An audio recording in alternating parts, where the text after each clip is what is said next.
A boot heel pressed down on a loose porch board, and the man on the other side of the screen door went still. Inside, a voice was climbing, sharp, mean, the kind that cuts to the bone. "You're trash, you always were, you're not fit to carry this family's name." Then a second voice answered, soft and low. "Yes, ma'am, thank you for letting me stay." No shouting back. No slammed door, just the quiet snap of a folded bedsheet. The man's hand hovered over the handle. His name was Dutch Kowalski, and he had ridden 2,000 miles to get home a day early. Now his boots wouldn't move. That was his mother's voice tearing someone apart, and that someone was his wife. Then his old dog whined and shoved the door wide, and Dutch saw the thing on the kitchen table. What was on it? "Stay with me." Let me tell you how a man ends up frozen on his own porch, scared to open his own front door. Dutch Kowalski was road captain for his charter, which is a fancy way of saying that when 40 motorcycles roll down a highway, he's the one out front deciding where they go and how fast. He was built like a man who moved engines for a living, because he did. Big hands, gray coming into his beard, a voice that could end a bar fight without him ever standing up. Men who'd done hard time stepped aside when Dutch walked into a room, not because he threw his weight around, because he never had to. He'd learned young that the loudest man in the room is usually the most scared, and Dutch had stopped being scared of anything a long time ago, or so he thought. Because that door in front of him, that door he couldn't touch, he'd been gone 11 days, a long run up the coast and back, club business, the kind that keeps a man off the phone for a week at a stretch. He wasn't due home until Sunday. He rolled in on Saturday instead because he missed his wife, he missed his own bed, and if I'm honest, because something in his gut had been itching for a week and he couldn't name it. That itch started around day 4. Like a stone in his boot he couldn't shake. He'd called home twice from a gas station pay phone, and both times his mother picked up and said everything was fine, just fine, don't you worry, and hung up faster than a woman with nothing to say. He chalked it up to the road, but the itch never left. On the last morning he woke before the sun in a motel outside Needles, and he knew he was cutting the trip short. He didn't tell anybody. He just fired up the bike and pointed it home. Her name was Mara. He'd married her 8 months back at the county courthouse. No big party, just the two of them and Diesel tied up outside chewing on a parking meter. She was younger than him, quiet. The kind of quiet some folks mistake for weakness right up until they need someone steady in a storm. She waited tables at a diner off the interstate, doubles most days, and she never once asked him for a dime. Dutch had money put away. Good money, the kind a careful man builds over 30 years. Mara never touched it. The one time he tried to hand her a roll of bills for the house, she folded his fingers back over it and said she'd rather earn her keep, and that was the end of that. His mother had never liked her, not from day one. Rosalind Kowalski was 71 and hard as a fence post. She'd raised Dutch alone after his father wrapped a truck around a pole when the boy was 9. She'd worked 2 jobs, swung a belt when she thought she had to, and taught her son that Kowalskis don't beg and Kowalskis don't quit. She said it like scripture, don't beg, don't quit. She said it so many times it stopped being words and started being the shape of the man Dutch grew into. He loved her the way you love a mountain. From a respectful distance and with the understanding that she'd outlast you and probably outlast the mountain too. For 8 months, every phone call from home had carried the same poison. That girl's after your money, Dutch. She doesn't belong here. You could have had any woman and you dragged home that one. He'd stopped arguing around month 3. You don't win with Rosalind. You wait her out. You let her run down like an old clock, and one day maybe she'd stop. He figured, sooner or later, the 2 women would find their peace. They were both stubborn, both proud. In his mind, that made them more alike than either would admit, and he told himself 2 stubborn women under one roof would knock the edges off each other. Mara had been living in the house with Rosalind while Dutch was on the road because that's what he'd asked her to do. He didn't want his wife alone across the county in that little rental with the bad lock on the back door. He wanted her under the family roof, safe, looked after. He thought he was keeping her safe. Now he stood on the porch and listened to what safe actually sounded like. Inside, his mother wasn't slowing down. "You think folding my sheets makes you one of us? You think cooking my supper buys you a name? I know you're kind. I've known you're kind my whole life." A pause, the clink of a spoon against a bowl. "Say it. Tell me why you're really here." And Mara just said, "Because you asked me to stay and because I promised Dutch I would." That was it. No fire, no defense. Dutch had watched this woman handle drunks twice her size at the diner and never lose her cool. He'd seen her stare down a trucker who put his hand where it didn't belong and walk away without spilling the coffee on her tray. He knew she had steel in her. So why was she standing there taking it? Why would a woman with that kind of backbone let an old woman flay her alive and answer with "thank you for letting me stay"? That's the thing that held his feet to the boards, not the cruelty.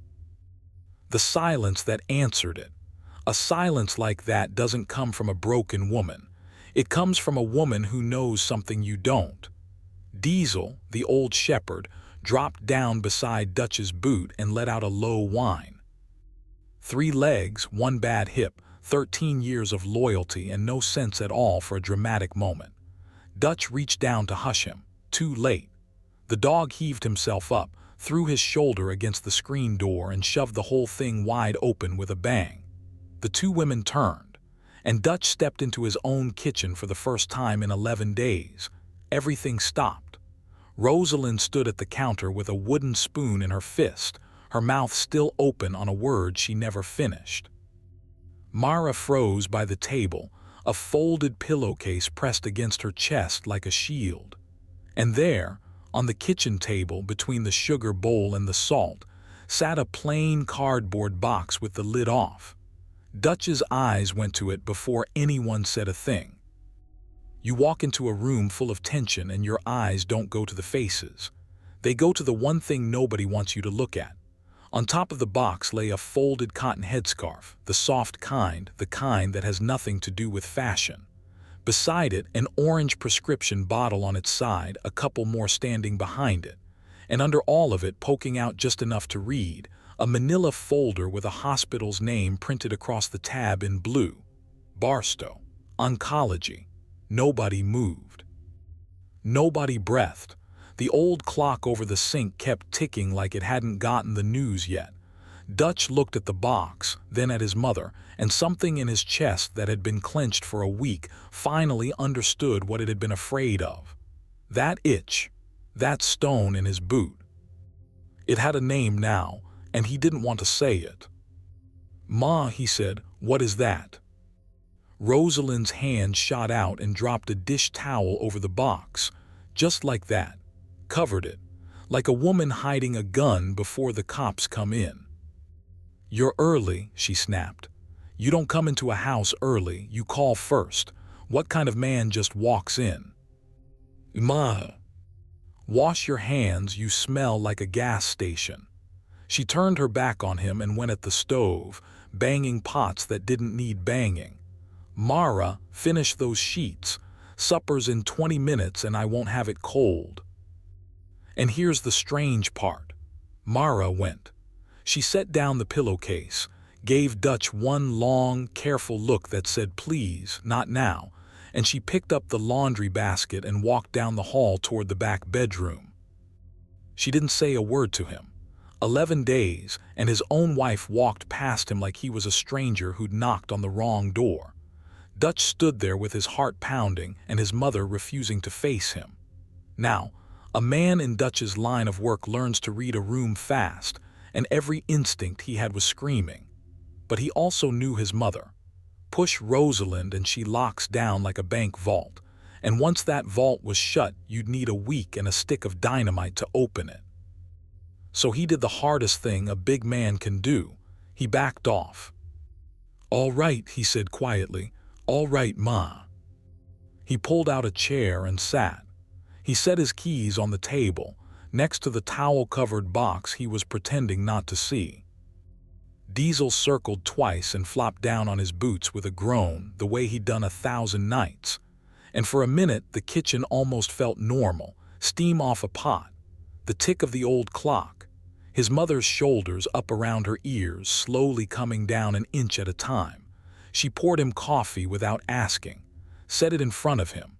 Her hand only shook a little, and if you weren't watching for it, you'd have missed it, but Dutch was watching everything now. "You look thin," she said.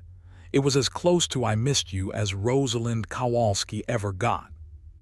"Roads were long," Dutch said. He wrapped his hands around the mug.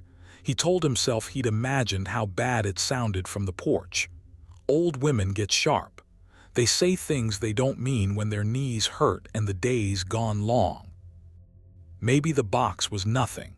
Old prescriptions somebody meant to throw out, a scarf from a church friend, a folder from a doctor's visit that came back clean.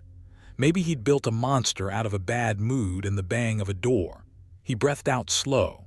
Diesel snored against his boot. Rosalind stirred the pot and hummed something under her breath, an old hymn, the kind she used to sing when he was a boy and the world was simple. For about 90 seconds, Dutch Kowalski let himself believe it was over. Then the towel slipped.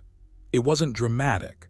Diesel shifted against the table leg, chasing a rabbit in his sleep, and the whole thing jostled, and the dish towel slid off the box and puddled on the floor. And that orange prescription bottle, the one lying on its side, rolled off the edge and hit the linoleum and popped its cap, and a dozen white pills scattered across the floor around Dutch's boots. He bent down and picked one up. He read the label. He didn't know the long chemical name, all those letters strung together like a code. But he knew the two words stamped under it, plain English, because a brother in his charter had died from what those two words fight. He'd sat by that man's bed. He'd carried that man's casket. Those two words were burned into him. Rosalind lunged for the bottle. For an old woman, she moved quicker than he'd have believed. But Dutch had it first, and he held it up out of her reach the way you hold something away from a child. And for the first time in his life, he saw his mother look scared. "Give me that," she said, her voice cracked right down the middle. "Give it to me, Dutch, it's mine, it's private." "How long?" he said. "It's nothing, it's for the arthritis. The doctor gives everybody something." "Ma, I've buried men who took these. I've carried the box. Don't you lie to me in your own kitchen. How long?" And Rosalind Kowalski, the fence post, the mountain, the woman who buried a husband at 30 and never once cried where her son could see, sat down hard in a kitchen chair like her strings had been cut. She put a hand over her mouth, and she didn't answer. Her eyes went to the window, to the desert going gold outside, to anywhere but her son's face. That's when the door down the hall opened, and Mara came back with the empty basket, and stopped dead when she saw the pills on the floor and Dutch on his knees and Rosalind folding in on herself like a letter somebody was trying to fit back in its envelope. "You told me you'd tell him," Mara said softly, not to Dutch, to Rosalind. "You said when he got back, you looked me in the eye and you promised." Dutch turned his head slow, like a gun turret. "You knew." Mara's eyes filled. "Dutch, you knew." He stood up, the chair scraped.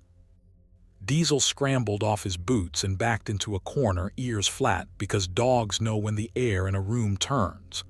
"My mother is sick and my wife knew and nobody called me on the road. 11 days, 2,000 miles, and nobody picked up a phone." He wasn't shouting. That was the frightening thing. Dutch never had to shout. His quiet was worse than any other man's yelling. "Somebody in this kitchen is going to tell me what's happening, right now. And so help me, I'll stand here till the sun comes up if that's what it takes." And just like that, the story he thought he'd come home to, the mean mother, the silent wife, the tired old grudge, fell apart in his hands. This wasn't about a grudge at all. It was about a woman running out of time, and another woman who'd been holding a secret so heavy it had bent her in half, and neither one had wanted him to see it. If you've made it this far with me, and your throat's already tight, do me a favor and hit that subscribe button, because what these two women did next is the whole reason I wanted to tell you this one. It was Mara who finally spoke, because Rosalind couldn't. Rosalind just sat there with her hand over her mouth, like she was holding the truth in by force. 6 months, Mara said. It's been 6 months. It started in her stomach. She had the pain a long time before that, and she didn't tell anybody. You know how she is. She thought it was her own fault for eating wrong. By the time she let me drive her in, it had already moved. She wiped her face with the back of her wrist and kept going steady, the way she'd learned to be. She made me swear not to call you. She said you'd quit the club and lose your standing and give up your whole life to sit by a hospital bed, and she wasn't going to be the reason for that. She said a son who throws his life away out of guilt ends up hating the person he did it for. Dutch stared at his mother. That true? Rosalind lifted her chin. Even now, even wrecked and small in that chair, she lifted her chin. Every word. So you hid it for 6 months. You let me ride up and down the coast, thinking everything was fine. Because everything was fine, she said fiercely, and for a second the old fire was back. You had your life. You had your brothers. You had that road you love more than any woman ever born. A mother's job isn't to hang a stone around her boy's neck. It's to cut the rope. And her, Dutch pointed at Mara. His hand was shaking now, this hand that had never shaken in a fight. You called her trash. You called her a gold digger to my face for 8 months. I heard you from the porch tonight, Ma. If she's the one helping you, why? Why in God's name would you treat her like that?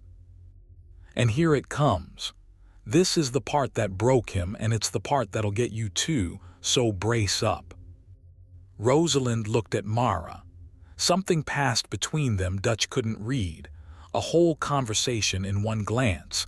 The kind two people share when they've been through a war together that nobody else saw. A whole language built in waiting rooms. Because, Rosalind said, and her voice finally gave out on her, went thin and old and human. I was trying to make her leave. What? Look at her, Dutch. Rosalind's eyes spilled over at last. 71 years of held-back water going all at once. She's young. She's got her whole life in front of her, and she was spending it driving an old dying woman to chemo 3 times a week. An hour there, an hour back, across that ugly desert. Sitting in that cold room holding a bucket while I got sick all over myself like a baby. Cleaning up after me when I couldn't make it to the bathroom in time. Cooking food I couldn't keep down and never once complaining, not even under her breath when she thought I was sleeping. She dragged in a breath that shook the whole of her. You go off on the road, and this girl I told you was after your money. She took a second job. Night shift stocking shelves at the big store off the highway, so she could pay what the insurance wouldn't. And when that wasn't enough, she sold her mother's ring. The only thing she had left of her own family in this world. She thought I didn't know, but I found the pawn ticket in the truck. I know exactly what she did. Dutch turned to Mara. She looked at the floor. She couldn't hold his eyes. I didn't want your money, Mara whispered. I never wanted your money, Dutch, not $1 of it. I just didn't want her to die scared and broke and alone while you were gone chasing that horizon. Nobody should go out of this world like that. Nobody. Rosalind grabbed the edge of the table to hold herself up, and Dutch moved on instinct to catch her, but she waved him off. She wasn't done. She'd carried this too long to set it down easy. So I called her every filthy name I could think of, she said, every single day. I got up in the morning and I loaded the gun and I fired it at her over breakfast. I was cruel on purpose, Dutch. It wasn't the sickness making me mean. I chose it. I wanted her to hate me. I wanted her to finally have enough, to pack her bag and throw it in that truck and drive off into a life that didn't smell like a hospital. because I couldn't stand watching a good girl throw her best years down a hole for me. I've had my life. She hasn't had hers yet. And the meaner I got, the more she stayed. She'd say, "Thank you for letting me stay," and she'd fold my sheets, and she'd come back the next morning at 6 with my pills and coffee made just how I like it. I hit her with everything I had every day, and she just kept loving me. I couldn't drive her off with a stick. The kitchen went dead quiet. Even the clock seemed to hold its breath. Dutch looked at his wife. Really looked at her, the way he hadn't in months, the way a man forgets to look at the person right beside him. The circles under her eyes he'd blamed on the diner doubles. The weight she'd lost off a frame that couldn't spare it. The bare finger on her right hand where he'd never once thought to notice a ring had gone missing. 8 months of his mother's poison in his ear, poison he'd waved off and waited out. And the whole time the so-called gold digger had been selling her own past to buy his mother a little more future. "Why didn't you tell me the truth?" he said to Mara. His voice was wrecked, sanded down to nothing. "One phone call. You could have told me what she was really saying. Why? You could have let me carry some of it." "Because I promised her." Mara looked up, and there was that steel he knew was in there all along. "I gave your mother my word I'd keep her secret, and I wasn't going to break it, not even when she called me trash to my face, not even the night she told me I'd never be anything but somebody's mistake. That's what family means where I come from, Dutch. You don't quit on somebody just because they're hard to love." She looked at Rosalind, and something in her face softened. "And I learned it from her too, actually. Kowalskis don't quit. She told me that the very first week before she started hating me. She said it like a warning, and I took it like a gift, so I didn't quit. On either of you." Rosalind made a sound then that Dutch had never heard his mother make in his whole life. A sob. Just one, torn right out of the middle of her chest like something breaking loose. Dutch crossed the kitchen. He didn't go to his mother first. He went to his wife. He wrapped his arms around Mara and pulled her in, all of her. And she finally let go, shaking against his chest, while he held the back of her head in one big hand like she was something that might come apart if he didn't hold it together. "I've got you," he said into her hair. "You hear me? I've got you now. Whatever's coming, you don't carry it alone anymore. Those days are done." Then he turned, keeping one arm around Mara, and held the other out to his mother. Rosalind looked at that open arm like it was a foreign thing, like she'd never been offered one before and didn't know the custom. 71 years of standing on her own 2 feet, of never leaning, of never letting a living soul see the weight she carried up that hill every single day. For a second Dutch thought she'd refuse. Then she stood up, this small, fierce, dying woman who'd raised a giant, and she stepped into her son's arm, and she buried her face against his shoulder next to the wife. She'd spent 6 months trying to drive out the door. And the 3 of them stood there in the middle of the kitchen, holding each other up because not one of them could stand alone that night, while an old 3-legged dog crept back out of his corner and thumped his tail against the floor. Because his people were finally all in one place, and that was all Diesel had ever wanted in his long, simple life. "I'm sorry," Rosalind whispered into Dutch's shirt, but she wasn't saying it to him. She was saying it over his shoulder to Mara. "I'm so sorry, everything I said. I didn't mean a word of it. Not one word, not ever. You're the best thing that ever walked into this house, and I spat on you every day and you stayed. God forgive me, you stayed." "I know," Mara said. "I always knew." "How?" Rosalind pulled back to look at her, honestly bewildered, an old woman who'd built the perfect cruelty and couldn't understand why it had failed. Mara almost smiled through the wet on her face. "Because a woman who really thought I was trash wouldn't leave her medicine list out on the counter where I could find it and reorganize it. Wouldn't circle the times in pencil so I'd get them right. Wouldn't let me hold her hand in the chemo chair when the nurse's back was turned and squeeze it 3 times, once for each word. You called me names with your mouth, Rosalind. Every day you did, but your hands never once pushed me away. And I decided a long time ago to believe your hands. And that undid the old woman completely. She wept then like she should have wept 30 years back and never let herself.